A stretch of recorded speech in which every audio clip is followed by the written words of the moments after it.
Agora para a gente começar, tá bom? Com alegria, vamos lá começar a nossa aula de hoje.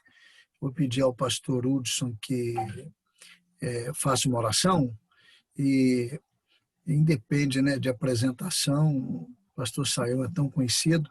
Eu acabei nem destacando esse detalhe com ele, mas a gente vai passar um formato, pastor Sayão, de o irmão falar direto 1 hora. Se o irmão achar que precisa menos de 1 hora, se quiser ultrapassar um pouquinho. Se o irmão também quiser alterar, a gente percebeu que a gente interrompe, às vezes, o preletor para perguntas e ele acaba, depois, a gente perdendo aquele conteúdo que ele poderia passar direto e a gente faz perguntas no final. Então, se o irmão quiser também dar outra dinâmica, não há problema, não. Pastor Hudson, vamos orar, então. Obrigado, Pai, pela noite, obrigado pelo novo dia e obrigado porque o Senhor está nos concedendo essa oportunidade preciosa de rever alguns irmãos, amigos, ainda que virtualmente, mas agradecemos ao Pai por esse privilégio, oportunidades, e agradecemos ao Pai porque o Senhor também nos permite estarmos aqui para estarmos em torno da Tua Palavra, para ler a Palavra, para meditar na Tua Palavra, para estudar a Tua Palavra, para que ela, ó Deus, tenha a eficácia prática na nossa vida, naquilo que queremos fazer, realizar, queremos ser conduzidos pela Palavra do Senhor. Amém. Abençoa o Teu filho, o Teu servo, o pastor Sayão, que vai nos ministrar a palavra Tua, ó Pai. Pedimos que o Senhor nos dê sensibilidade em nossas mentes para entendermos a palavra e também que o Senhor sensibilize o nosso coração a fim de que a Tua palavra seja recebida de bom grado, com alegria, e ela possa frutificar em cada um de nós aqui. Obrigado pela vida de cada um que já pôde entrar nesta sala de estudos e aqueles que ainda chegarão. Oramos, ó Pai, no precioso nome de Jesus. Amém. Amém, amém. Vamos lá, então, com alegria, ter esse momento precioso. Pastor Sayão. Bom, vamos, então, começar. Deixa eu só me ajustar aqui para conseguir alinhar as coisas. O som tá bom? Estão ouvindo direitinho? Tudo bem. Tá tudo bem? Então vamos lá. Bom, nós vamos ver Tiago capítulo 3, né? E é importante ter em vista aí que esse capítulo vai... a gente viu, né, no capítulo 1 e 2, toda a discussão sobre a questão das provações e a necessidade de sabedoria, de como lidar com elas, e a questão de ouvir a palavra e o convite à prática da palavra, né? A fé e obras, né? E aí a gente tem, vamos dizer, uma depuração, né? Sobre como é que a gente caminha nessa proposta de Tiago que envolve a sabedoria, né? Que tipo de possíveis problemas a gente tem para enfrentar que é necessário considerar para lidar com eles na vida prática, e aí entra em cena a questão da sabedoria devidamente focalizada, né? Para que a gente tenha como conduzir a vida segundo as propostas que são definidas no livro. E é muito interessante, né, a gente observar o começo, então, diante desse cenário, né, do que realmente é importante e é valioso nesse aspecto quando nós vemos o início de Tiago 3. Diz: meus irmãos, não sejam muitos de vocês mestres. Parece uma coisa meio estranha, né? Começar um texto exatamente com essa sugestão proposta, né? pois vocês sabem que nós, os que ensinamos, seremos julgados com maior rigor. Ah, por que que ele vai começar a falar sobre isso, né? E vai logo, a gente sabe, né, que o assunto tem a ver com a questão da língua, né, do uso das palavras, né, porque a caminhada da fé é toda uma caminhada de palavras, né? Somos convidados e chamados a repartir as palavras divinas, né? A dinâmica da fé cristã se define como portadores da palavra. No fim das contas, somos basicamente pessoas que ensinam, interpretam a palavra e que levam a relação da pessoa com Deus na ida e na volta, né? Através de palavras. Basicamente, a gente entrega palavras para que as pessoas entreguem palavras, inclusive a Deus em oração e inclusive ao próximo, né? Nessa relação mútua. Então, qual que é a questão? A gente vê que o problema em Tiago é exatamente o problema das pessoas estarem perdidas na sua diferença de poder, de posição.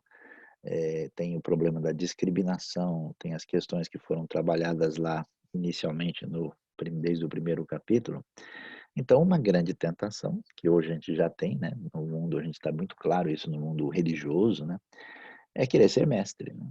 Então, por que que alguém quer ser mestre? Por que que alguém, né, vai para ter uma posição? E aí, como a gente sabe, né, é aí uma discussão um pouquinho mais detalhada, porque Efésios 4:11 fala pastores e mestres, né?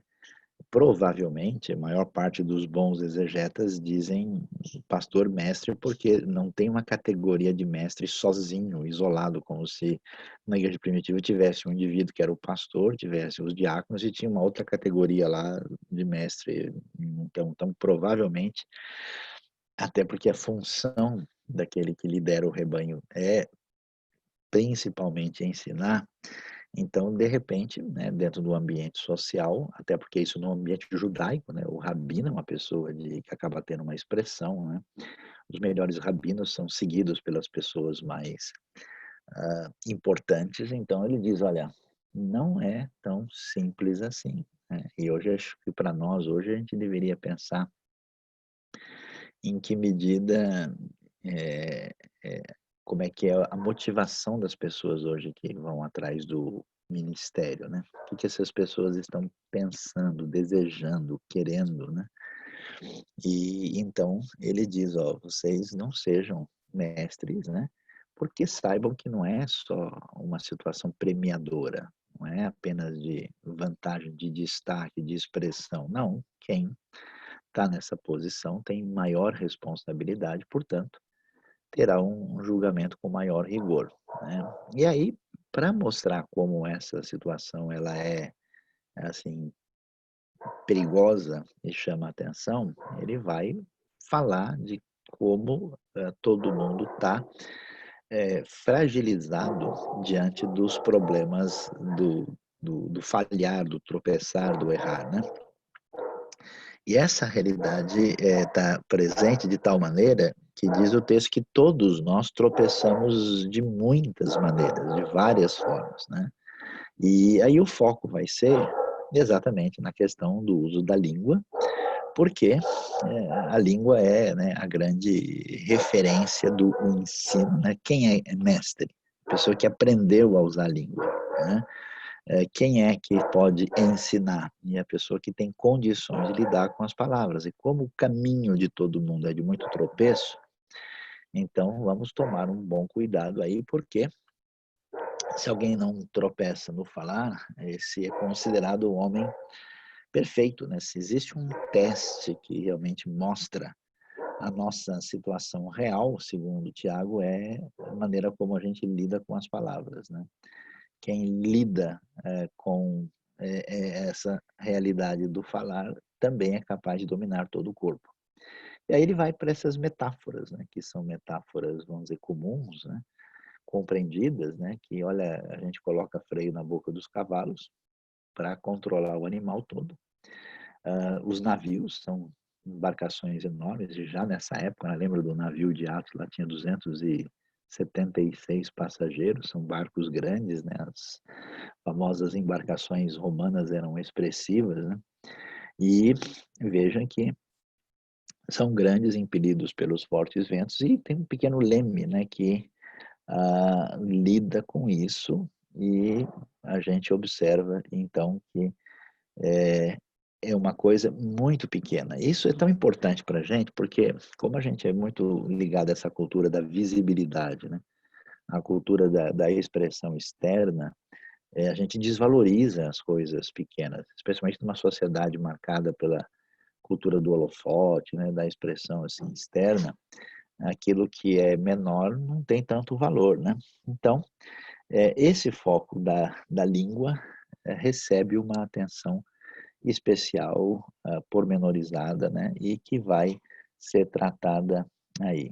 Na verdade, o que o texto vai fazer com a gente? O Tiago vai nos remeter a uma teologia da sabedoria que tem as suas raízes em Provérbios, né? Porque é a maneira de conduzir a vida, né, adequadamente. E nesse contexto, lembrando aqui de novo, né, que nós temos uma comunidade de seguidores de Jesus totalmente judaica, e que tem aí como primeira carta neotestamentária, e ele então vai trabalhar em cima disso. Tanto é que é muito interessante, né, que lembrando, por exemplo, de algumas coisas de Provérbios, né, a ideia de Provérbios, né, é que a língua tem poder sobre a vida e sobre a morte. Quem sabe usar bem a língua vai comer do fruto dela. Isso vai aparecer lá em Provérbios 18, o 21. Essa ideia que é tão significativa e que é determinante, né? Você tem uma separação no caminho da justiça e da sabedoria que está relacionado com o uso da língua, né? Por exemplo, o perverso mal dá atenção aos lábios maus.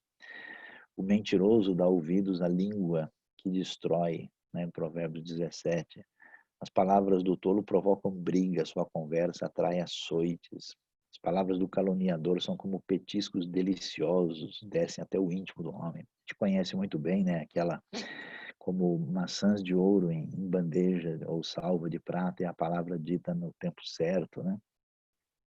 Quando as palavras são muitas, o pecado está presente, mas quem controla a língua é sensato, né? Provérbios 10, 19. Quem muito fala é traidor da confidência, mas quem merece confiança guarda o segredo, né? Há palavras que ferem como espada, mas a língua do sábio traz a cura, né? Então, essa realidade do uso do falar, ela é absolutamente determinante, né? É muito sério e é uma referência fundamental, né? Diz o texto na sequência, a partir do verso 5, depois de fazer essa comparação, né, com as metáforas utilizadas, diz que da mesma maneira a língua é um pequeno órgão no corpo, mas se vangloria de muita coisa, né? Vejam como um grande bosque é incendiado por uma simples fagulha, né? Hoje, por exemplo, nós estamos num momento terrível, né? Muito maior do que a explosão de Beirute, né? Ou do vulcão da Indonésia. Porque o que nós temos hoje é a potencialização das palavras, né? A potencialização da comunicação e ainda mais a distância. Então, a multiplicação de palavras indevidas e inadequadas é, de fato, uma fagulha que incendeia o bosque, né? É algo bem complicado que a gente tem com desdobramentos e proporções assim terríveis, né? Então, o texto diz, ó, como um grande bosque incendiado por uma simples fagulha. Assim também a língua é um fogo, um mundo de iniquidade, colocada entre os membros do nosso corpo, contamina. Essa palavra é impressionante, contamina a pessoa por inteiro, né? Aquela sensação negativa e perversa que alguém tem depois de usar a sua língua de maneira muito negativa contra os outros, né? Então, essa contaminação é descrita aqui, ela incendeia todo o curso da vida, e olha como é impressionante, sendo incendiada pelo inferno, né? Mostrando um elemento de uma raiz espiritual, né, que encaminha a pessoa para a realidade da perversidade e cuja certidão, né, cujo certificado de conclusão de perversidade é a língua mal utilizada. E aí ele vai ironizar, né? Porque olha que coisa assustadora. Desde o mundo romano antigo, onde o pessoal, né, podia jogar leões nas arenas, né, e dominava animais gigantescos, né? Os romanos já sabiam que era, inclusive, até domar elefante, né? Eles conheceram a realidade que envolve o que foi visto na Índia e também nos conflitos lá contra os cartagineses, né? Que vieram do norte da África e entraram na Península Ibérica, inclusive, né? Todo tipo de animal, ave, réptil, criatura do mar, doma-se e tem sido domado pela espécie humana. Mas a língua, porém, olha como é sério, ninguém consegue domar, é um mal incontrolável, cheio de veneno mortífero. É muito possível, né, que a relação difícil e conflitiva da comunidade com as suas divisões dos mais e menos abastados precisasse, de fato, de uma atenção nessa direção, assim como a gente, né, sabe muito bem que nos nossos contextos. Aí ele vai apontar para a questão assim muito complicada, né, de como é que é esse caminho da língua, né? Com a língua, o que a gente faz, né? Bendizemos o Senhor, o Pai, é aquele negócio, ele acabou de cantar o hino, né? Acabou de sair do culto, né? Ouviu aquela mensagem inspirativa, né? E, ao mesmo tempo, com ela amaldiçoamos os homens, feitos à semelhança de Deus. Uma frase muito importante aqui, né? Porque essa expressão, imagem e semelhança de Deus, aparece lá no começo da Bíblia, e no Novo Testamento ela vai ser retomada aqui, né? É bobagem dizer que uma coisa é imagem, outra coisa é semelhança, né? O hebraico original vai dizer Betsalmeinu Kidmuteinu, né? Tselem Edmut, são palavras que, na verdade, uma reforça a outra, não são coisas distintas, como às vezes algumas pessoas incorretamente apresentam, mas essa espiritualidade que envolve a reunião dos dois elementos, né, que ela diz respeito à relação com Deus e com o próximo, ela vai ter destaque aqui, né? Então não é possível falar bem de Deus e falar mal de quem é imagem e semelhança de Deus, né? Por isso é tão importante o respeito e o valor ao ser humano. Não pode ser assim, né? Não pode sair da mesma boca bênção e maldição. Será que dá para sair água doce e água amarga da mesma fonte? Então, meus irmãos, como é que uma figueira pode produzir azeitona, uma videira figo? Assim também uma fonte de água salgada não pode produzir água doce. Então, o que fica claro, né?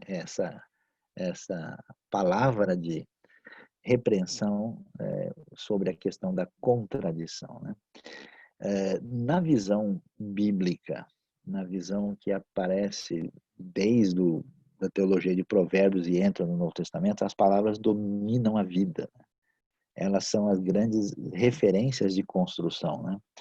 É com as palavras que nós temos condição de trabalhar o sentido da vida, né? De articular a maneira de lidar com a realidade, né?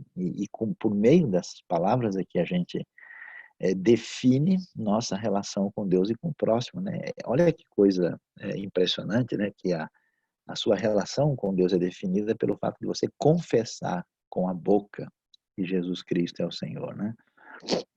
Isso é uma coisa que a gente perdeu e que a sociedade antiga, para ser sociedade, ela só podia ser articulada mediante o uso da palavra, né? Por isso, você tem uma sociedade da mais antiga possível, onde tem tanta importância o quê? O juramento, né? A palavra, a pessoa falou um negócio, ele não pode voltar atrás.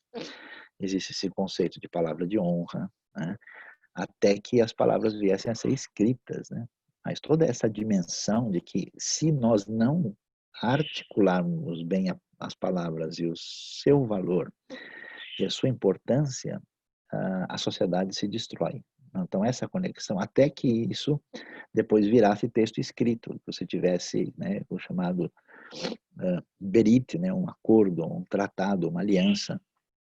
Então, essa sociedade aprendeu a perceber isso. Por isso que na mentalidade bíblica, tudo por Deus é criado por meio das suas palavras. Deus fala e o mundo é criado. E toda nova realidade se dá por meio da palavra, né? As palavras criam a realidade à nossa volta, né? Nós vivemos por meio de uma fé, de uma realidade futura que não é palpável, que ela é mediada pelas palavras. Então, é muito valioso assim trabalhar na direção dessa teologia da palavra, né? E a gente deve perguntar, né? Quais são as palavras que o Provérbios mostra isso, né? Do que o ímpio, o perverso e o mentiroso se alimenta, né? Que tipo de palavra alimenta a minha vida, né? Quais são as narrativas selecionadas por mim que me ajudam a ler o mundo e a realidade? Por que eu gosto desse autor? Por que eu quero ler esse livro? Por que essa mensagem? Por que essa pregação? Por que esse filme? Por que tal coisa é importante? Isso revela a nós, né? Tanto é que hoje se fala, né, em até logoterapia, né?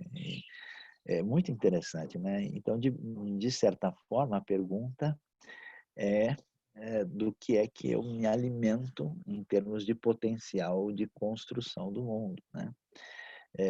Portanto, essa é uma realidade muito prática e que interfere absolutamente em tudo que a gente faz na vida, né?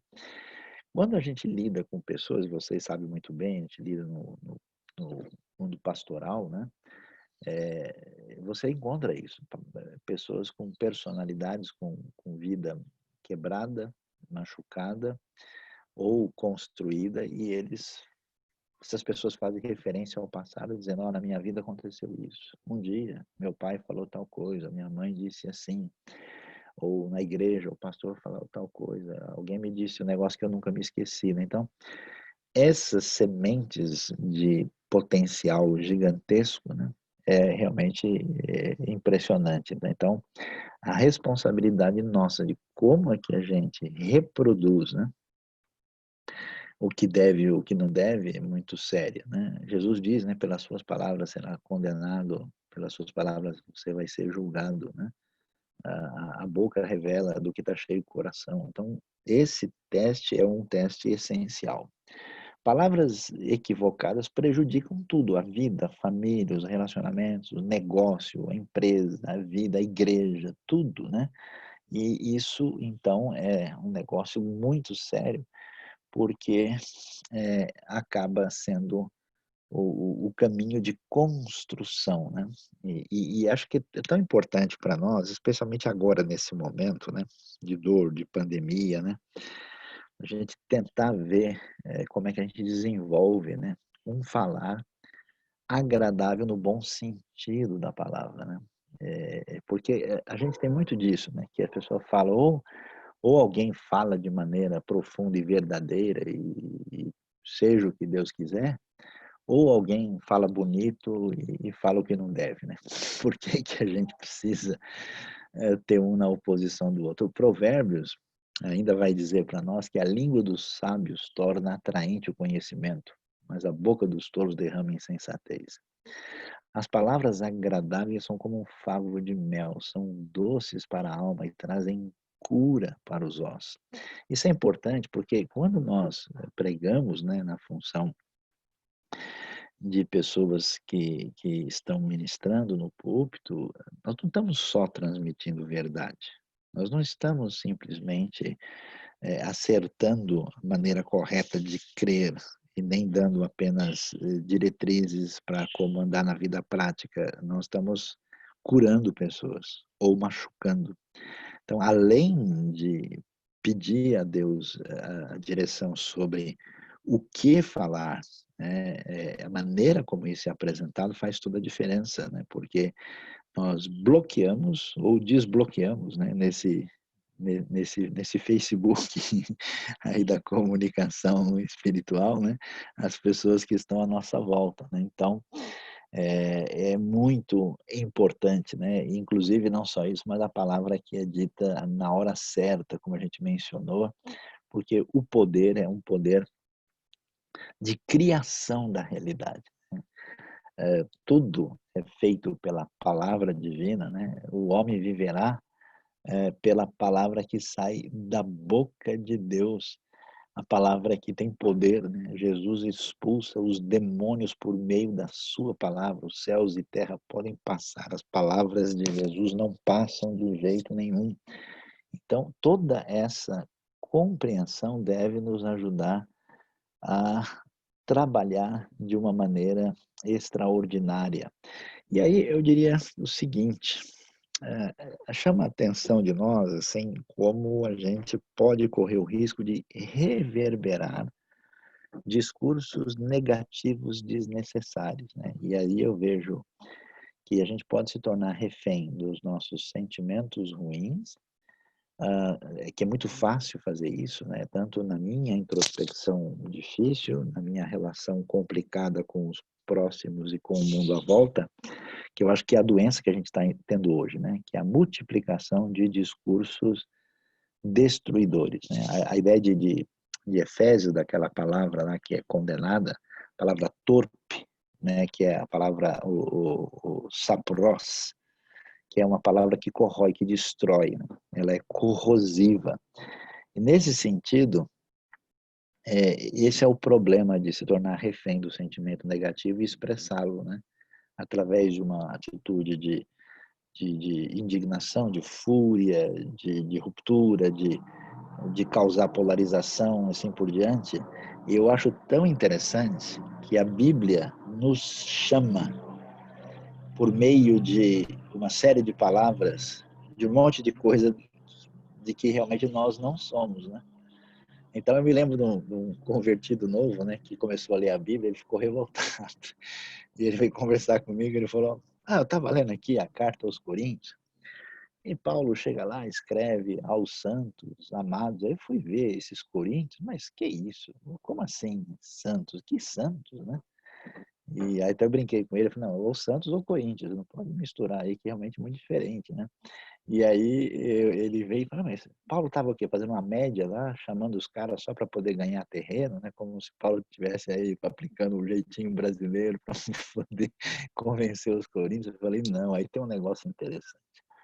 Deus diz que nós somos santificados, amados, filhos, salvos, santos, apesar de nós, de fato, não sermos isso por meio da sua palavra e na fé, do seu poder, no seu amor, nós nos tornamos aquilo que Deus nos chama, ainda que nós ainda não o sejamos em nós mesmos. É o poder criativo da palavra. Então é muito valioso isso, né?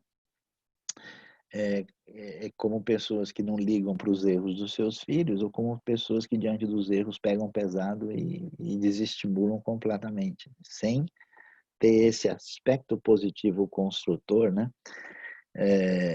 E que é tão valioso. Eu fico vendo, por exemplo, esses conflitos políticos / escatológicos no Oriente Médio, né?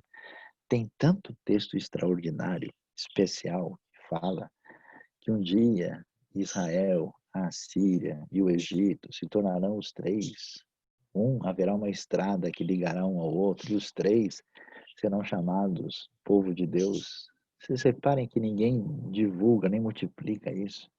Sempre multiplica uma situação que envolve ampliação de conflito e ruptura porque o coração está doente. Não é um caminho adequado de lidar. Por isso é tão importante ver a questão do poder da palavra aliada da fé que constrói nova realidade. Por isso o Tiago chama atenção como isso é tão importante, tão significativo, e a questão do uso da língua é absolutamente definitivo e especial. Entendendo isso, aí a gente agora vai para a outra parte do texto de Tiago, né? E vale a pena dar uma olhada, porque ela realmente chama a nossa atenção, porque vai aparentemente mudar de assunto, né? Porque diz o texto, agora a partir aí do verso 13, né? Ele diz o seguinte: quem é que é sábio e tem entendimento entre vocês?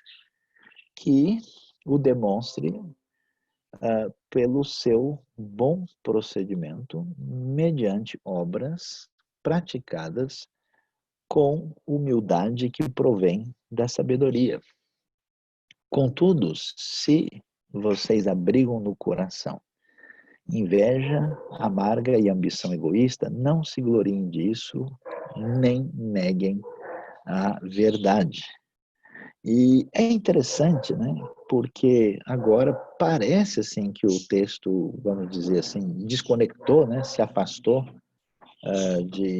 da realidade do que ele estava falando, e não é bem o caso, né? Porque o que a gente tem daqui para frente é a realidade da sabedoria, voltando, porque a sabedoria era um tema que já foi, né, tratado lá em cima, e a ligação que Tiago está fazendo é o seguinte, é que lidar com a questão da língua está ligado com o fato de saber ser mestre, né, de saber lidar com essa questão que é tão importante, a marca de que alguém está sendo mestre e está sabendo lidar com a coisa é o uso da língua. Então ele volta para o tema principal, que é o coordenador de como as coisas devem acontecer, falando agora de novo sobre sabedoria. De novo, né? A raiz disso é o tipo de pensamento que nós temos em Provérbios, que pressupõe o quê? Que se é verdade que Deus é Deus, e que ele é o responsável pelo universo e pelo ser humano, e que existe uma conexão real entre o ser humano e a realidade à nossa volta, Deus nos dotou de condição de leitura dessa realidade para viver no mundo que ele criou. Daí a ideia, diferente do fatalismo, a ideia diferente do misticismo pagão, onde as coisas são aleatórias, a ideia de que é possível viver a vida com princípios baseados no entendimento, né? A raiz da leitura, digamos assim, no bom sentido da palavra, da razão na compreensão da vida. Porque se não existe, né, conexão entre a realidade e o entendimento, então o nosso entendimento vira um joguinho interno da cabeça e o mundo externo é uma outra coisa, mas não é o caso, né? Então, a busca da sabedoria do entendimento é fundamental. Então, quem é que é sábio e tem entendimento? Como é que funciona isso? De novo, é preciso mostrar a conclusão prática e objetiva disso, que demonstre por meio do bom procedimento e com obras praticadas, com humildade que vem da sabedoria. Muito interessante isso, porque as conexões são conexões que não estão tão claras aqui, porque a gente tem uma visão muito equivocada disso, né? Na nossa tradição, o uso do entendimento conduz a quê? Conduz a um acúmulo de informação. As pessoas que nós achamos que têm sabedoria são pessoas que estudaram mais, né? Que fizeram pós-graduação, especialização, vários cursos, têm doutorado e outras coisas mais. Tem um monte de letra depois do nome ou antes, né? Ou a gente julga alguém sábio porque a pessoa tem a mente potencializada. Ele talvez não estudou muito, mas é muito inteligente, tem um raciocínio impressionante. Ou a pessoa tem uma memória de elefante, né? Nada disso entra na avaliação. Isso é interessante. O enfoque bíblico é diferente do enfoque que o pensamento europeu, depois do século XVII, vai ressaltar. A maneira de saber quem é a pessoa que conduz a sua vida dentro daquilo que é o Chokhmah, né? Essa sofia divina, é quem mostra obras praticadas com a humildade. Muito interessante isso, né? Porque, de fato, se alguém teve algum contato de entendimento adequado de Deus e da realidade, o primeiro sinal de que a pessoa fez alguma lição é que ele baixa a bola, né? Toda pessoa, no pensamento bíblico, que é arrogante, tem qualquer coisa menos sabedoria. O arrogante, ele é um concorrente de Deus, né? Ele pressupõe uma disputa de espaço com o Senhor do saber. Então, essa humildade provém da sabedoria. E as conexões são interessantes, né?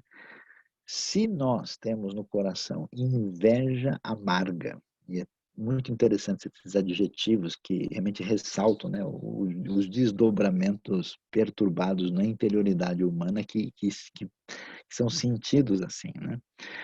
E a ambição egoísta, não se gloriem, mas não se gloriem disso nem neguem a verdade. Ou seja, onde é que está o problema? O problema está na oposição à sabedoria, que é a raiz da língua venenosa, na ambição egoísta, que é o que a gente vê nas pessoas que se julgam poderosas e que estão maltratando os que estão na posição inferior. Ou seja, toda a dificuldade está exatamente no fato de nós sermos reféns de um ateísmo prático. Quando nós não acreditamos em Deus de verdade, nós queremos tomar o lugar dele.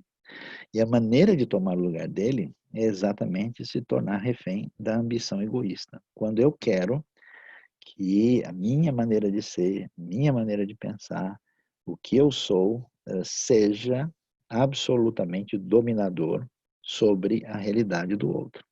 Por isso que a gente vê que as pessoas que se tornam reféns de uma ideologia específica, eles matam por causa disso.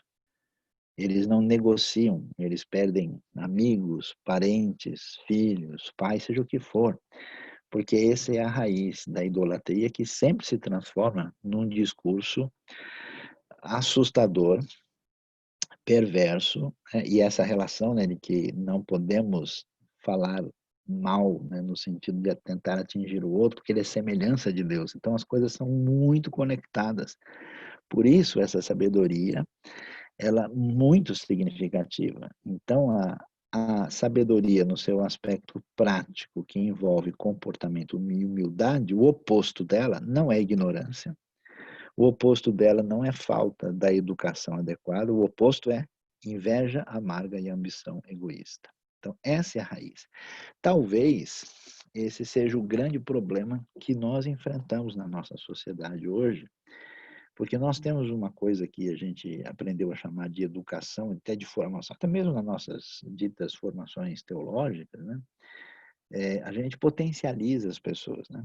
Você potencializa o intelecto delas. Você trabalha com que elas consigam memorizar uma série de informações e elas são levadas a entender que agora elas estão num patamar superior, né? Elas estão acima dos ditos leigos, né? E elas simplesmente se sentem aí com nova patente, né, que receberam e mediante um pretenso conhecimento maior dos fatos, elas passam a agir e reagir de maneira diferente.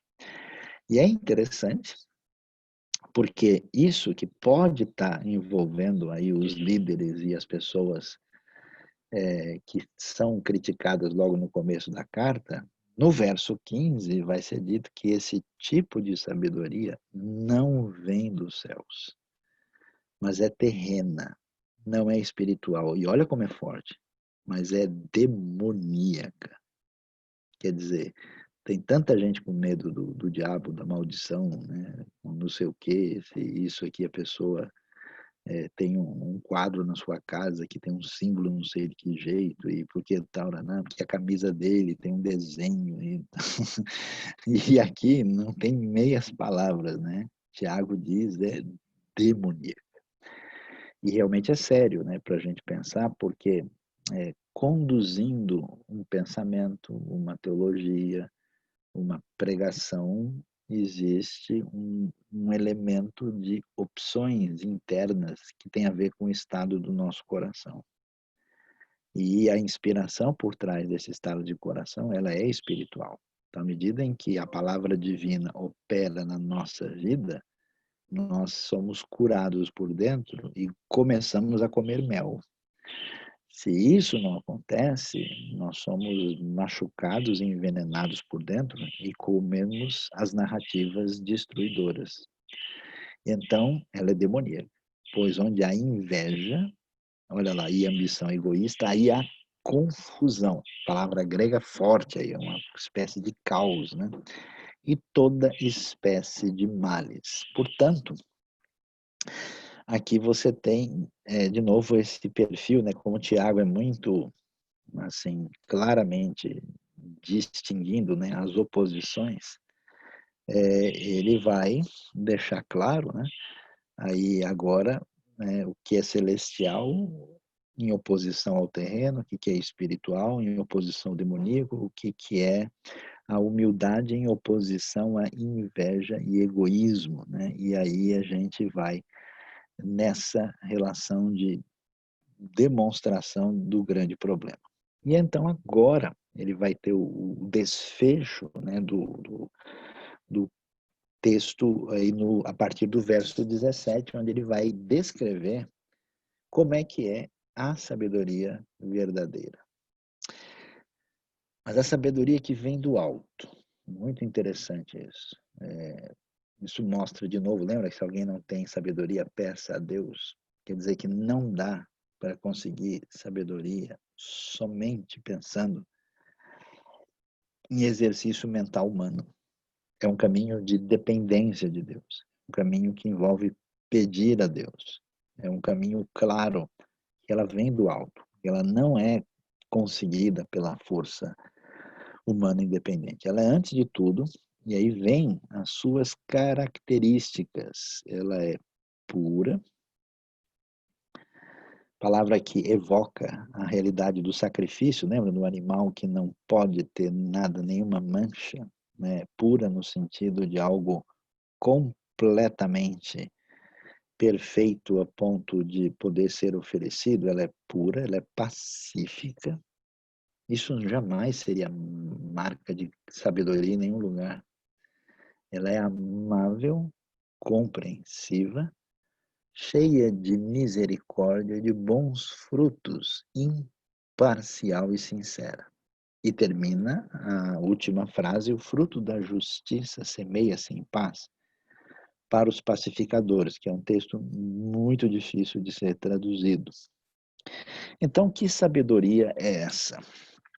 É uma sabedoria que age de modo, ela é a sabedoria do alto, que está em oposição ao comportamento daqueles que estão sendo advertidos no texto.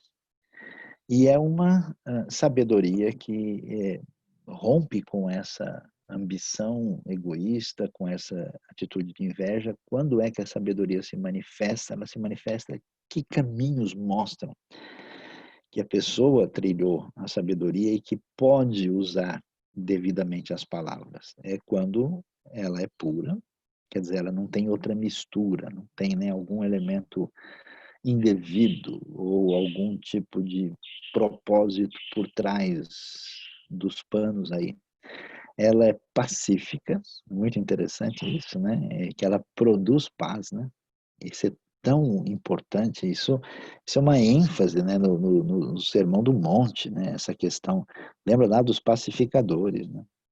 Ela é amável, que é tão importante esse elemento virtuoso no Novo Testamento. Ela é compreensiva, né? Escuta, ouve. Ela é misericordiosa. Por quê? Porque esse é o problema. Qual que é o grande desafio de viver no mundo com as suas situações conturbadas, terríveis, indevidas? É que isso mata o nosso coração. Conflitos na igreja e no ministério mata o coração e destrói a sensibilidade da pessoa.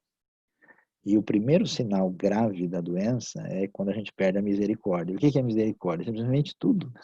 É o que Deus tem para conosco. É porque nós levantamos hoje de manhã e ainda não fomos fulminados, né, pela nossa condição frágil, tanto de limitação pessoal como do ponto de vista perfeito ético de Deus. Então, essa misericordiosa postura é a maneira de reagir ao mal, né? É o que Jesus diz, né? Quando ele diz que, ó, quando vocês forem sair no mundo, no Sermão do Monte, como é que vai ser a atitude, né? O que vocês vão enfrentar? Vocês vão ser perseguidos. Vocês, ninguém entendeu os profetas do passado. Não vai ser diferente com vocês. Quando acontecer isso, vocês podem se alegrar. E aí ele diz, ó, o que vocês vão ser? Sal da terra e luz do mundo. Impedir o mundo de apodrecer e levar luz para essa situação de caos que é atingida pela palavra. Então, a misericórdia é a marca da presença de Deus na vida de uma pessoa. É como alguém que saiu do Covid, né? Saiu do câncer, passou por uma doença terrível e vê o outro lá, e aí quando ele vê o outro agonizando, ele fala, puxa vida, eu tive aí. Então, quem foi alvo da misericórdia deve reagir dessa maneira. Ela é frutífera, muito interessante. Por quê? Porque a ideia da oposição da sabedoria é a língua destruidora, né? É a corrosão, ela é todo tipo de confusão. A sabedoria, ela produz o quê? Uma espécie de fertilidade sagrada, né? Ela traduz em frutos, ela não para aí, ela é a semente do feijão que cresce, né? Ela vai embora, né? Ela é imparcial. Isso é muito interessante. Por quê? Porque se eu tenho um ídolo, eu sempre vou defendê-lo. Se eu sou refém de qualquer tipo de ideologia, ela estará acima de tudo. Ela é uma maneira de colocar-me, né? Então, quem não busca a verdade sempre será refém da parcialidade. Sempre estará segurando-se a si mesmo do ponto de vista particular naquilo que lhe dá uma pretensa segurança. Mas a verdade é a verdade, né? Eu acho tão interessante, eu tenho conversado com gente ateísta pesada, gente antirreligiosa, e a pessoa vem assim, chutando tudo, né? Achando, né,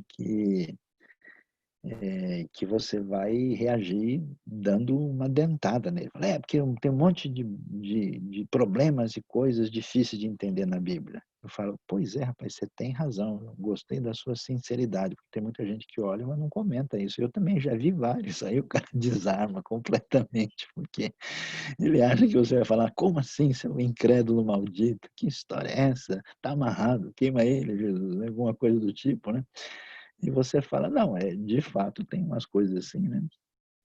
Eu me lembro de um judeu que estava, né, lendo o Novo Testamento, que ele não sabia umas coisas, ele me disse uma vez, olha, ou saiam até, pode ser que Jesus seja o Messias, mas esse negócio de um ser humano parecido com você, na sua frente, você olhar para ele e falar, esse aí é Deus, e foi ele que criou o universo, é muito difícil de entender isso.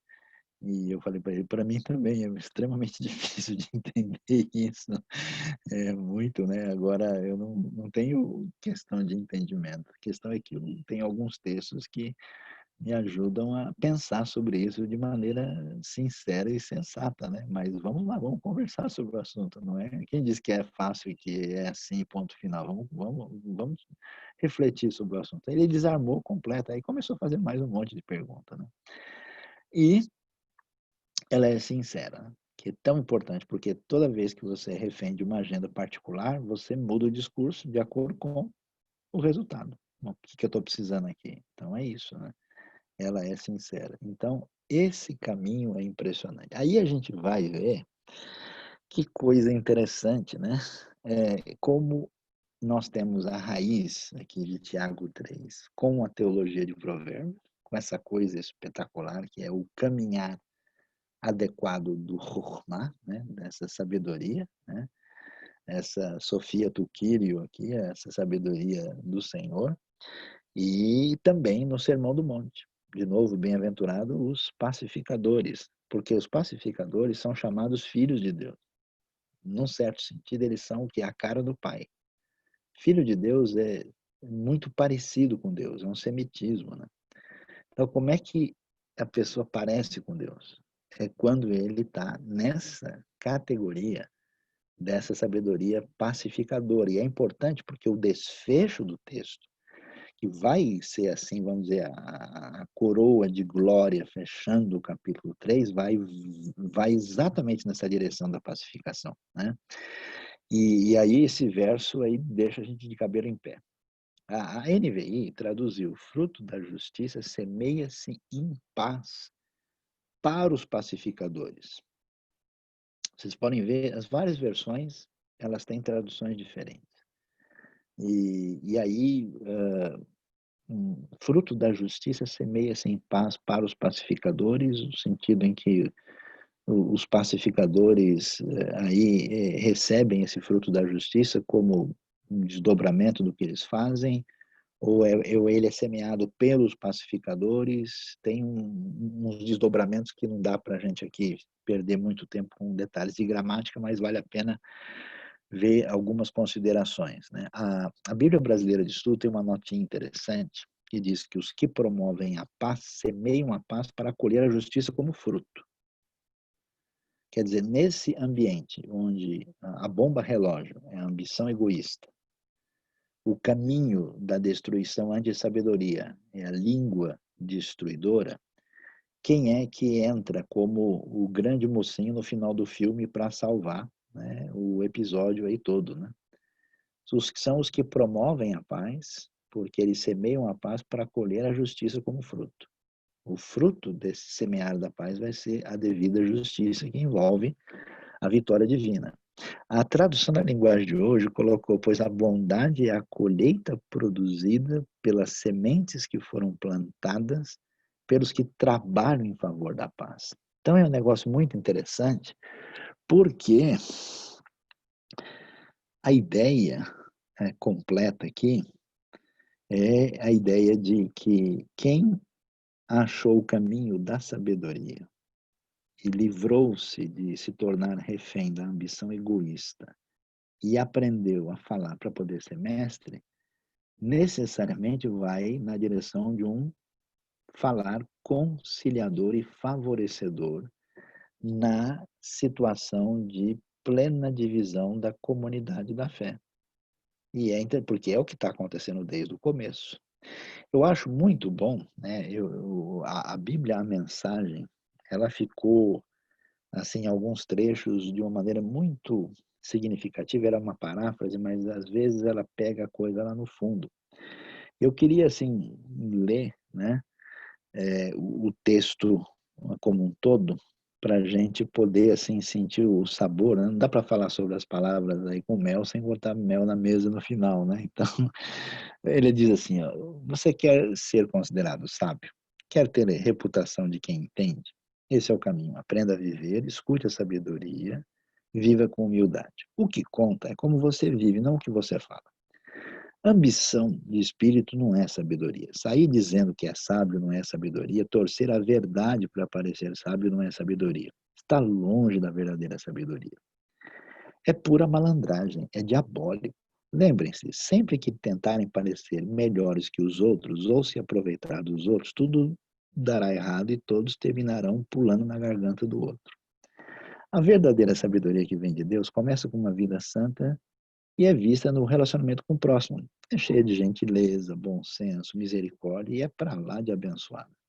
Não muda como o tempo instável, não tem duas caras. Sabedoria se confirma na vida comunitária. Você poderá ter uma comunidade saudável, sólida, bem-sucedida e que Deus aprova somente se trabalhar duro para fortalecer os relacionamentos, tratando todos com dignidade e honra. Então, que Deus nos ajude, nos abençoe aí, né, para que nós tenhamos condição de lidar com a realidade da sabedoria, da língua, e especialmente no nosso mundo tão fraturado e machucado, né?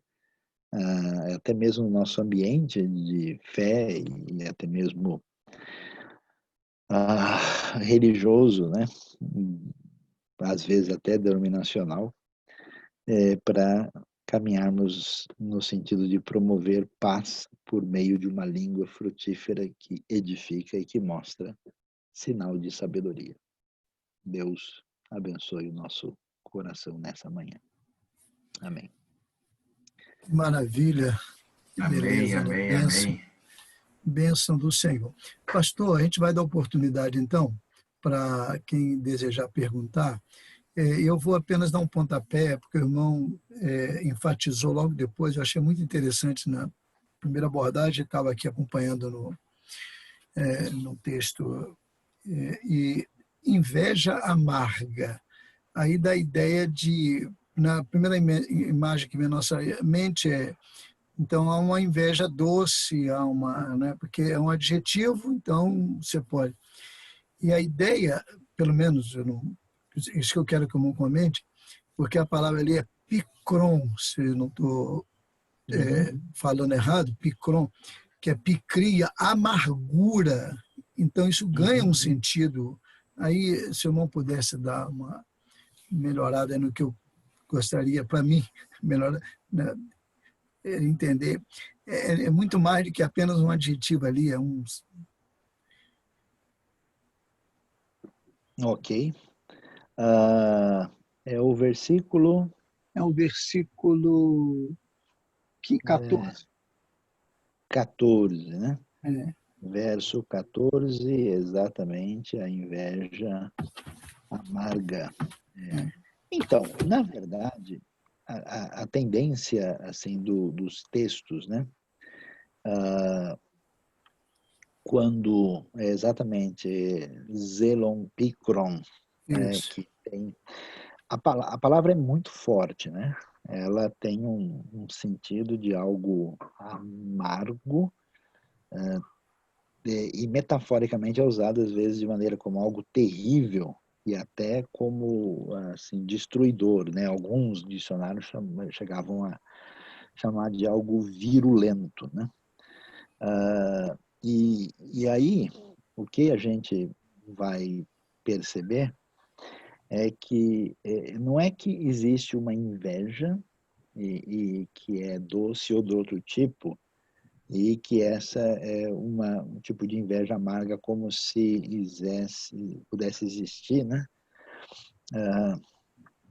Uma inveja diferente. A ideia é que você, quando tem inveja, não fica só... Porque a inveja ela é um comportamento que parece ser um veneno levantado na direção do outro, né? Então, como eu estou olhando a situação do outro e estou sentindo essa coisa terrível por dentro, eu estou achando que, criando uma ilusão de que isso, de alguma maneira, vai atingir o outro. O que ela faz? Ela traz um gosto, né? Que a pessoa que está com uma disposição negativa para o outro, ela sente esse negócio negativo que se volta contra ela mesma, está dentro dela. Então, ela é um amargor, ela produz uma experiência, né, disruptiva interna da pessoa, e isso que está sendo considerado aqui. Então, sempre o caminho da ruptura com Deus é uma espécie de loucura, né?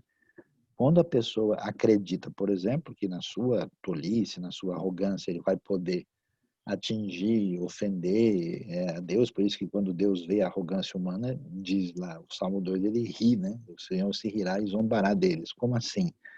Eles acham mesmo que eles vão interferir no Senhor do Universo?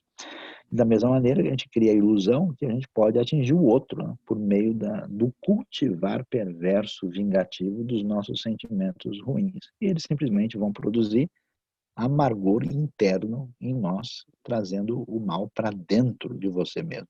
Por isso que é uma loucura, né? E olha como isso é sério. Eu conheço pessoas, e pessoas de boa formação, de muita capacidade, destruídos na sua vida pessoal por ressentimento, amargura, quer dizer, a pessoa não consegue virar a página. Aquela relação de ruptura, de inveja, né, complicado, né? É um caminho totalmente complicado e problemático que precisa ser evitado. Muito bem, vamos lá seguindo. Então, quem tem mais alguma abordagem, pode desmutar aí, perguntar, fazer a consideração. Os irmãos fiquem à vontade aí para fazerem as perguntas ligadas aí a Tiago 3 ou algo sintonizado com isso? Vamos lá? Tem Pastor algum? Sayão, Pastor Pastor Lúcio? Sayão, eu gostaria apenas que o irmão, se pudesse, o irmão já fez menção, mas se pudesse me ajudar desenvolvendo um pouquinho mais a ideia no versículo 6, quando o irmão estava falando sobre a questão da palavra, da língua e tudo mais, essa questão final do verso que fala sobre inflamada pelo inferno, essa expressão. No verso 6, né? 3:6. Uhum. Então, no grego vai aparecer Gehenna mesmo, né? Que é a palavra, digamos assim, mais comum. É exatamente o chamado o Vale de Hinnom, né? Que era o lugar do lado de fora da Jerusalém antiga, onde se queimavam, né, o lixo lá e os sacrifícios aos deuses pagãos, como é mencionado em Jeremias, por exemplo, e que depois passa a ser usado na Bíblia aí para a referência da punição eterna para aqui, é claro que metaforicamente está sendo usado no sentido de algo ligado ao mal, né? Quer dizer, é paralelo da ideia de que é uma coisa diabólica, né? E aí a ideia é que existe uma referência, uma inspiração que atinge a nossa vida, que tem origem espiritual, né? Veja, por exemplo, Jesus com Pedro, né? Quando ele vai dizer, afasta-te, vai-te, Satanás, né? Quer dizer, mesmo uma pessoa que está num contexto de proximidade da realidade mais valiosa da parte de Deus, ele não está protegido de uma inspiração diabólica direta. Porque quando a gente tem esse conceito, ele emerge lá do Antigo Testamento. Você tem o espaço sagrado, né, de onde Deus está presente de maneira diferenciada, e esse espaço sagrado você vê, por exemplo, na teologia do tabernáculo, né, onde você tem ali o tabernáculo, o acampamento de Israel e o deserto. Quando a gente chega para o contexto depois do desenvolvimento da ideia do templo, né, e aí como a igreja passa a ser o novo templo, aí você tem a ideia de que dentro da comunidade do povo de Deus nós estamos assim protegidos, e de certa forma estamos, até aquela ideia estranha, né, de mandar a pessoa embora para que ele seja entregue a Satanás. Como é que alguém vai ser entregue a Satanás? Botar despachar o cara para numa espécie de, né, sedex aí, infernal. A ideia é que ele sai da área da proteção da comunidade da fé e fica à mercê das forças do mal. Por isso que as igrejas adotaram a prática de enterrar os seus mortos do lado da igreja, que é o sentido da palavra cemitério, né? O período da Idade Média teve esse costume de pegar os sacerdotes, as pessoas importantes, e enterrar dentro da igreja, um negócio muito esquisito, né? As igrejas têm aquele negócio meio macabro, né? E a ideia é que você está fora, por isso que as igrejas tinham aquelas gárgulas, aqueles bichos feios, né? Com uma mistura de paganismo para afastar o mal, quer dizer que ali dentro, né? Até essa ideia de que você não pode atingir quem está dentro da igreja. Então, todo esse conceito aqui, a gente está nessa atmosfera aqui, você está protegido. Num certo sentido, sim, mas no outro, não. Por quê? Porque a ligação completa com o mal que existe na gente, ela pode se dar por meio da banda larga do inferno. Né? A conexão é direta. Né? Você não precisa de uma conexão espacial por causa do problema que nós temos de entregarmos a nossa inclinação do mal para o fato do mal mesmo. Então, mesmo dentro da comunidade da fé do Espírito, é possível ter uma fonte de referência ligada diretamente ao mal no seu extremo, que é definido aqui pelo inferno. E por isso que a palavra é forte, porque diz que ela é, aí você leu inflamada, né? Ela é incendiada pelo inferno, né? Ela, assim, tem uma conexão de produzir um mal, né? A palavra incendiada é importante por causa da ideia da fagulha, né? Dos resultados, quer dizer, uma coisa tão terrível assim, só realmente o poder dos infernos pode produzir e fazer. Então você tem de novo esse pensamento bíblico dual, né? Que você tem nessa. Ao mesmo tempo você está numa situação de total glória, satisfação, somos filhos do rei, estamos no reino, né? A vitória contra tudo, o Império Romano, e nós somos servos humildes, depois de termos feito todos, não seremos chamados inúteis. Ao mesmo tempo nós estamos, né, aí nas regiões celestiais, nós estamos, né, sendo santos, amados, maravilhosamente redimidos, e vai-te, Satanás. Olha, a sua língua é o pedaço do inferno na terra, então tome cuidado, porque se jogar você no mato, o mato devolve, não quer nem saber, né? Então isso é tão importante, porque se nós não pensarmos assim, a gente se atrapalha completamente, porque esse é o problema, né? Os grupos que focalizam na fragilidade humana, eles se enterram numa espécie de fatalismo e numa espécie de lamento sem possibilidade de prosseguir. Os outros que entram no triunfalismo, né? Eles fecham a porta para a vigilância contra o mal. E aí a coisa fica complicada.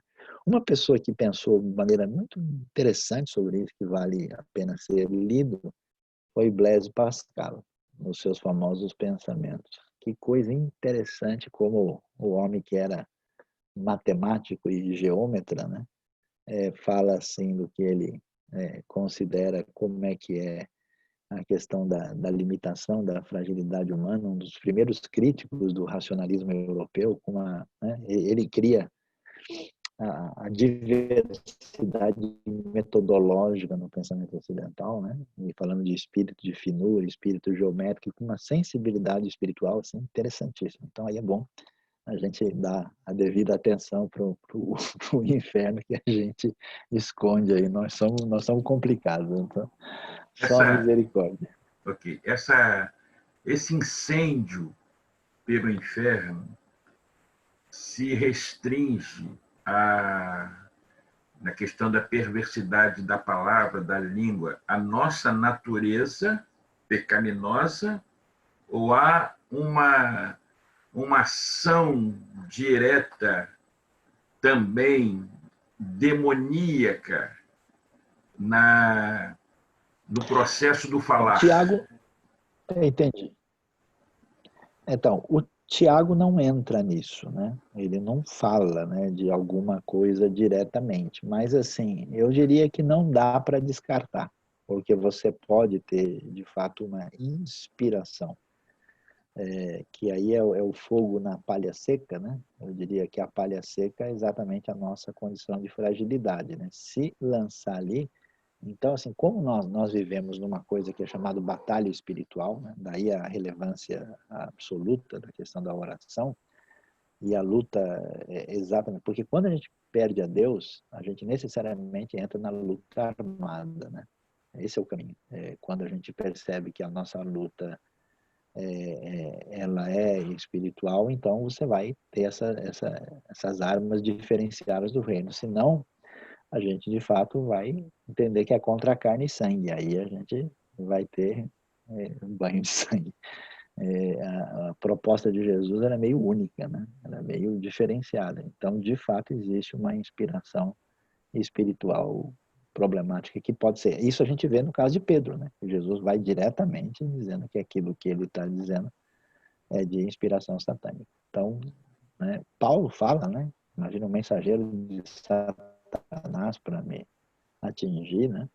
Então, não podemos descartar essa realidade espiritual aí. Por isso a necessidade de dependência de Deus e oração. Okay. Muito bem. Mais alguma observação aqui para Pastor David? Os dois últimos versos, né?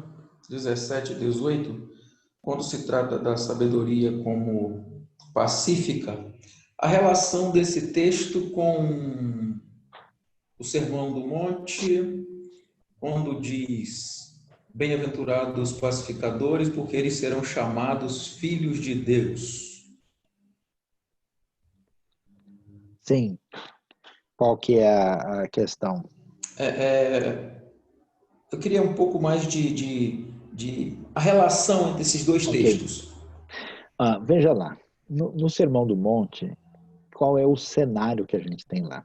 Jesus vai se confirmar como o Messias e o profeta esperado. Ele vai reunir com os seus discípulos e o assunto do Sermão do Monte é o reino, que pode ser chamado de reino de Deus ou reino dos céus. É o mesmo reino, só é chamado reino dos céus em Mateus por causa do respeito judaico a ficar usando o nome de Deus de maneira impensada. Então, como é o reino, o que a gente está esperando? Jesus chegar e partir para a conquista desse reino. E essa conquista, com certeza, é militar, porque o Messias é o filho de Davi, Davi é o rei guerreiro, então nós estamos debaixo da opressão romana. E aí Jesus começa a falar sobre a realidade do reino e ele vai decepcionar os discípulos, né? Porque ele começa a mostrar que o problema que envolve a falta do reino de Deus não é, como se imagina, um problema prioritariamente externo. Problema sério que causa as coisas. Tiago tem a mesma teologia, né? De onde vêm as guerras que existem entre vocês? O problema que explode lá fora, ele mora aqui dentro. Como mora aqui dentro, o início da grande vitória do reino de Deus se dá exatamente na conquista interior. E aí Jesus começa a dizer, né, que bem-aventurados, que é uma palavra muito forte, o grego diz macários, né, mas é uma tradução de ashrei, que aparece no Salmo 1, né, bem-aventurado aquele que não anda, né, ashrei haish, shelohalach, vatzad hadeshaim, né, o texto e vai falar sobre quem é feliz e quem é bem-sucedido. Então, você imagina, chamar alguém para ser bem-sucedido na conquista do reino é a convocação militar completa. E Jesus, então, diz o quê? Ele vai dizer que bem-aventurados são aqueles que choram, que são os pobres em espírito, que são pessoas que espiritualmente não têm nada para apresentar diante de Deus, em oposição aos religiosos que estão sempre falando da sua justiça. Os que choram, que são pessoas que não só reconhecem que são pecadores, mas que são contritos diante da sua fragilidade. Quem tem fome e sede de justiça. E começa a apresentar, né, são as 8 bem-aventuranças, e é tão importante isso porque eles têm Moisés no Monte Sinai e agora tem Jesus no Monte das Bem-aventuranças. Eles têm os 10 mandamentos, que é o centro da lei, e as bem-aventuranças, que são a ampliação da exegese completa e correta da lei. Por isso que não cairá da lei nada, né? Nenhuma mínimo diferença entre uma letra e outra, e a menor letra não vai desaparecer. E por isso que a justiça de vocês tem que exceder a dos escribas e fariseus, porque vocês vão de fato entender onde é que essa lei queria chegar. E aí, olhando para isso, ele vai enumerar entre os bem-aventurados os pacificadores, que é exatamente o oposto do pessoal, né? Quer dizer, feliz e vencedor são os conquistadores, que corta pescoço de romano e pedaço de orelha de soldado também. Essas são as pessoas vencedoras. Jesus diz, não, olha, vencedor, né, realmente bem-sucedidos são os que promovem a paz. E a paz aqui, no pensamento, não só no Sermão do Monte, mas bíblico, de modo geral, tem 2 elementos. É promover a paz entre Deus e o homem. Então, num sentido, pacificador é o evangelista. É a pessoa que promove essa aproximação, porque nenhum ser humano vai caminhar para lugar nenhum sem a sua conexão com Deus. E esses pacificadores, eles desistiram do seu ídolo pessoal, da sua ambição egoísta. Eles não têm uma causa mais para viver. A causa deles é o reino, e o reino de Cristo. Então, com esse foco, eles fazem aí o caminho certinho do amar a Deus sobre tudo, amar o próximo como a si mesmo. E aí, olhando para isso, ele vai dizer que bem-aventurados são os que e amar ao próximo como a si mesmo. E aí, o que eles fazem é esse o elemento. Eles são a cara do Pai. Porque o que Deus faz, exatamente na sua alteridade da origem ao universo, e nos trazer de volta e promover a sua redenção. Então, os chamados pacificadores, eles serão chamados filhos de Deus, porque são as pessoas realmente parecidas com Deus. E quando alguém olhar no universo de disputas, no mundo onde, por exemplo, a terra vale tudo, em que o romano mata judeu, e o judeu faz levante para assassinar o romano para tal, você tem alguém que não está simplesmente lutando por uma causa particular, eles levam as pessoas a Deus, e as pessoas a terem a sintonia um com o outro, eles são exatamente aquilo que Deus é, e quem olha para eles vão ver o próprio Deus. Então, nesse sentido, Tiago está vendo um cenário semelhante aqui, né? Nesse ambiente de discriminação, de conflito, de língua mal utilizada, de ambição egoísta, e ele chama a atenção, né? Para mostrar que essa virtude de justiça ou de bondade, ela é produzida, né, por aqueles que promovem a paz e trazem isso como resultado, como, né, a tradução na linguagem de hoje ficou interessante. A bondade é a colheita produzida pelas sementes que foram plantadas pelos que trabalham em favor da paz. Então, essa é a relação mais, vamos dizer, intensificada, né, do Sermão do Monte com o Tiago. Pastor Sayão, No caso, só para eu não perder a linha aqui se me permite, Nemir. claro. No caso, então, pastor Sayão, dentro do seu comentário do Sermão do Monte, né, nessas palavras de Jesus, o entendimento de Tiago 3,18 se aproxima mais, então, de que o fruto do Espírito, da justiça, na verdade, é semeado por aqueles que exercitam, que fazem, que promovem a paz. Essa ideia está mais coerente com o texto lá de Mateus no Sermão do Monte, é isso? É isso mesmo, Pastor Sayão, exatamente. deixa eu emendar então, porque aí engloba o que o pastor Udes tocou, porque o que eu ia abordar, então, pode completar. Porque o que me ocorreu aqui Tiago só se converteu depois da morte de Jesus. O Sermão do Monte ele não ouviu. Tiago é o primeiro texto do Novo Testamento. Não, mas veja bem, aí tem uma questão. Veja, uma coisa é a redação final do texto, né? Não quer dizer porque... Eu não sei. Aí ele, então, ele teve essa... A minha questão é só ver a questão dele ter recebido isso, e aí a inspiração, então, que ele recebeu por uma tradição oral, uma informação. Então, lembra, os evangelhos, eles são escritos relativamente mais tarde, né? Isso. A gente tem nos evangelhos aí uma realidade, por exemplo, Mateus, né? Dependendo aí dos estudiosos, eu acho, depois de ver o que o próprio John Robinson, um sujeito completamente liberal, escreveu um livro chamado Redating the New Testament, né? Ele dizendo que não dava para ter nada escrito depois dos anos 70, porque as condições sociopolíticas não permitiam isso. Muito difícil ter uma posição excessivamente crítica sobre a formação do Novo Testamento, né? Então você pega introduções assim um pouquinho mais críticas, como, sei lá, Kümmel, né? Vai jogar o livro para os anos 80, mas faz muito sentido entender que é na década de 60, né?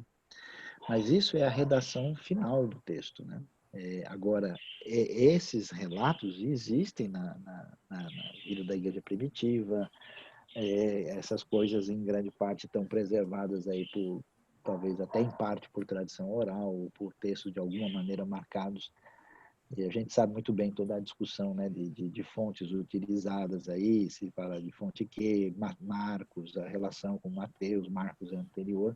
Então, assim, a, a anterioridade do texto e como ele é um texto fundamental, né, e no caso de Mateus, aí no caso do sermão tem o paralelo de Lucas, né, fica bem claro que o texto é antigo e tem força na comunidade, né? Então, é muito seguro que Tiago tem essa fonte de algum lugar e que está ecoando, porque o que Jesus está dizendo e está falando está marcando a comunidade se multiplicando a partir daí. Lembra-se que como é que a gente pode chamar? Uma cristologia mais elaborada, né, no estilo paulino e outros detalhes que vão ser trabalhados ainda não estão, nesse momento, tão amadurecidos, né?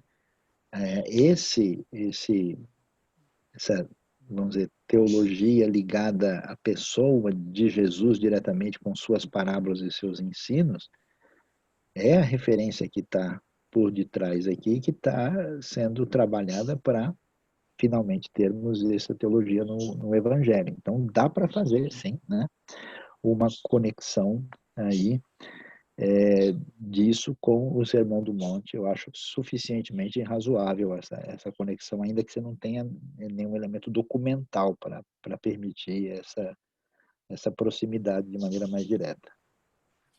Ok, Outro só para detalhe, né? reforçar, só para reforçar que a minha questão era só para exatamente valorizar essa palavra dele pelo fato de ele não ter ouvido lá Sim, direto. E aí Não, até a aí que questão eu... da inspiração, se fosse o caso, não é? E aí, Mas essa ideia, né, essa ideia de que Tiago não era ainda convertido, essa ideia, e por esta razão ele não teria ouvido o Sermão do Monte, é uma ideia que ela não pode ser, de certa forma, categórica, na minha maneira de ver. Né? Porque no Sermão do Monte, Jesus não falou só para os discípulos, Jesus falou para a multidão, e há possibilidade de que nessa multidão Tiago e tantos outros estivessem presentes. Esse é o meu entendimento, assim, tanto nós não amplo temos da... elementos, não temos elementos para estabelecer essa não, sem relação. dúvida. Uma coisa que ajuda a gente, assim, é saber, isso ajuda, que a Galileia, né, é um ovo, né? Um ovo é gigantesco. Assim, o Mar da Galileia, ele tem 20 quilômetros por 12, né? O lugar do ministério de Jesus, o espaço, é uma área assim que deve dar no total uns 4, 5 quilômetros. Então é um negócio tão minúsculo, né? As ditas assim cidades são aldeias onde tem 500 pessoas, né? É muito pouco assim. Então assim, quando surge porque o que acontece? Jesus é um escândalo, né? Porque Jesus ele faz umas coisas que não existem, né? Ele é um rabino independente, ele não está ligado a nenhuma escola específica, ele não está sendo seguido por gente que mereça assim nenhuma atenção, uns caras, uns pescadores lá da parte norte do lago que não tem valor nenhum, tem até umas mulheres no meio dos caras lá. Jesus não merece respeito nenhum. E ele faz umas coisas, assim, ele ensina em cima do barco, ele ensina caminhando, ele não, ele usa o Zoom, né? Ele faz live, né? Ele faz umas coisas completamente fora do padrão do ensino e todo mundo fica meio assim, né? Então ele começa a chamar atenção, né? E começa, então assim, o que está acontecendo com ele, toda hora a coisa tá, então é muito possível que uma época em que todo mundo está dizendo o seguinte, pessoal, nós temos que juntar e dar um jeito de quebrar a cabeça desses romanos aí. E aí tem um cara aí que fez uns milagres, expulsou uns demônios, aí fez uns negócios diferentes, fala de uma maneira muito extraordinária. Esse cara, como é que é? O que ele está dizendo mesmo? Amar o inimigo? Você tá maluco? Que isso? Não, peraí. Esse negócio, o vinho de Caná deve ser muito forte lá. Não é possível que o cara falou um negócio desse, né? E aí, então, ele vai, né, se tornar uma pessoa no cenário político social muito complicada, né? Por isso é muito provável que aquilo que tem dele acaba reverberando muito, né? Tanto é ao ponto do cara, lembra do romano lá que vai pedir para curar o filho do oficial? Isso é impossível. Não tem nenhuma lógica. O romano é pagão, o romano é dominador. Como assim tem um curandeiro ali na Galileia que está curando gente? Como é que o romano tem a humildade e a coragem de chegar lá? É porque é muita coisa. Ele não viu Jesus na televisão, né? Não tinha Instagram de Jesus. Como é que ele sabe, né? Para ser levado lá e ter essa coisa é porque Jesus já estava sendo as últimas notícias do dia. A coisa está assim, totalmente dentro do inusitado, né? No caso do centurião, também havia uma identificação dele com uma religiosidade, pelo menos, né? Então, Exaltada mas, pelos anciãos, não é isso? religiosidade de quem? De Jesus? Judaica, de Então, mas ter construído a sinagoga, mas isso é coisa política. Isso política, aí assim. é questão de você fazer um bem bolado para manter os judeus quietos, né? Entendi. Ah, Não ok. é que agora, ele acreditar e ir lá pedir para o cara curar, chamar ele de senhor, epa, aí é outra história, né? A minha questão é que eu achei muito interessante essa relação do Tiago, lá, que não é desmerecer o texto. E no Sermão do Monte, pelo menos se confirmar isso, é que não era um sermão só, é reunião de vários pontos. Então, Claro. ele provavelmente, tanto ele podia estar lá em algum momento, como ele também não podia estar. E Sim, sim. estaria numa ou noutra verdade, isso é fato. Agora, o Novo Testamento interlineado, a Sociedade Bíblica do Brasil, interessante essa abordagem que, para mim, foi, como diz a galera aí, né, foi show, né? Acho que show já está até ultrapassado na linguagem deles. Mas, olha, e o fruto da justiça em paz é semeado para os que fazem a paz, aquela abordagem que o irmão fez, para os que fazem. E aí abre a possibilidade também pelos que fazem a paz. E Interessante. até entre as versões, elas lutam com isso, né? Você tem desde a semente cujo fruto é justiça é semeada em paz pelos que fazem a paz. Isso é uma possibilidade. Outros dizem, aqueles que são pacificadores plantarão sementes de paz e colherão, né?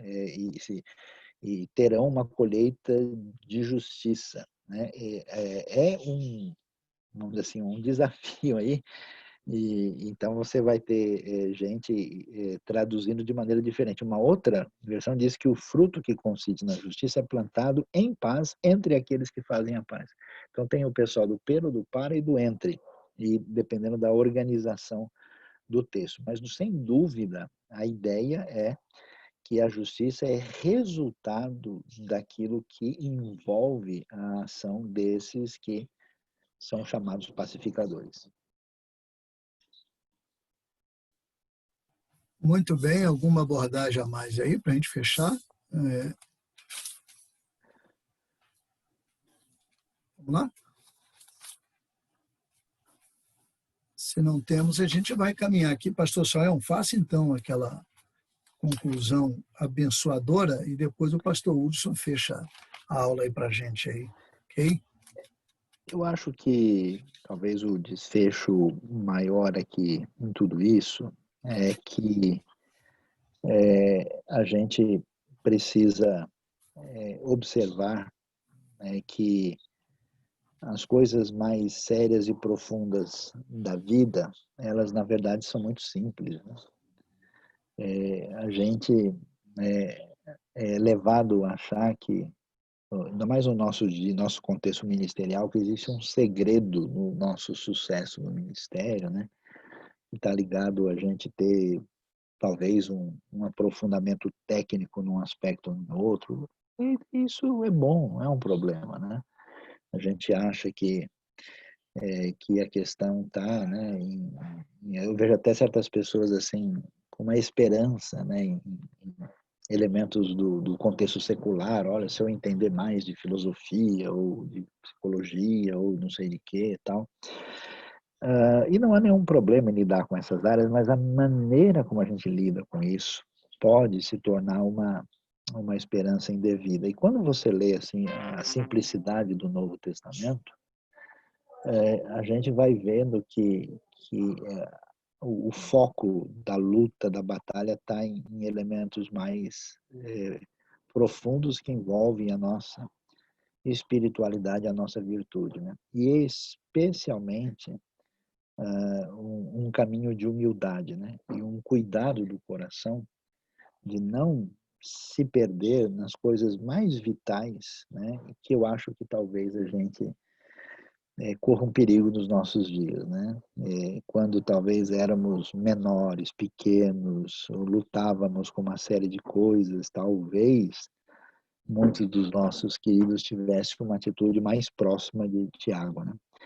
Mas hoje somos grandes, poderosos, temos recurso, tecnologia, achamos que temos sabedoria e está fragilizado uma série de questões aí que são pertinentes, né, a uma volta a essa sabedoria bíblica. Então, que Deus nos ajude, né, a aprender, né? A gente tem que virar criança, tem que reaprender a falar, né?